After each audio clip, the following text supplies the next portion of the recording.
Então agora conversamos com a doutora Neliana Buzzi Figli. Olá, doutora Neliana, tudo bem? Tudo bem. A primeira pergunta é da Iracema Cato Giga, da Vila Talarico, São Paulo. Ela pergunta: a dependência química tem cura? Excelente pergunta, Iracema. A dependência química tem tratamento. Atualmente nós dispomos de várias modalidades de tratamento, não só os grupos de autoajuda e internação, que as pessoas veem como recursos mais comuns.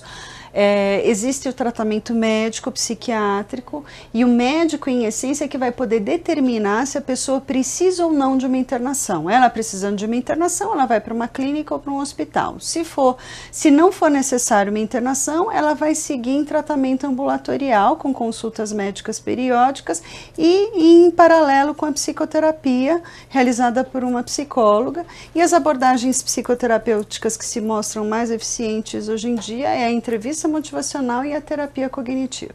A segunda pergunta é da Paula Costa, de Guarulhos, São Paulo.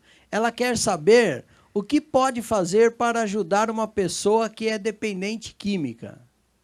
A primeira recomendação que eu sempre dou é: não se responsabilize por ela. Geralmente os casos são graves e as pessoas tendem a se responsabilizar ou fazer pelo dependente químico. Então, o primeiro passo é mostrar para o dependente químico que a responsabilidade do tratamento, do comportamento, dos atos e das consequências é dele. Sempre se mostrar disponível a oferecer ajuda e oferecer informações sobre tratamento. Para os familiares, em especial, eu acho muito importante ressaltar que a casa deve ser um lugar limpo, deve ser um santuário. Então, para que os familiares não permitam o uso de substâncias dentro de casa, porque isso muitas vezes acomoda muito mais a situação para o dependente químico e piora a sintomatologia do uso.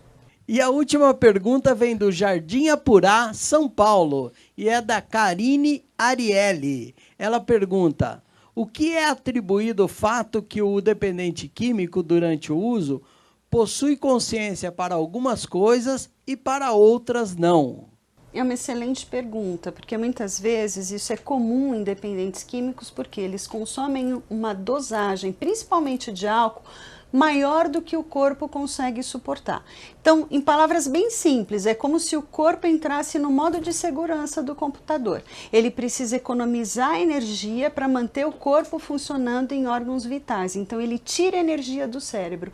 Então, de fato, a pessoa ela tem um apagamento, ela tem um blackout da memória. Tem períodos que, de fato, ela não se lembra. Só que o que é importante ressaltar?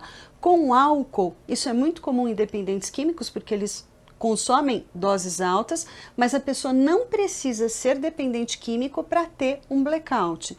Pessoas que não são dependentes químicos e consomem doses maiores do que o organismo suporta também são suscetíveis a ter um blackout. Obrigado, doutora Neliana.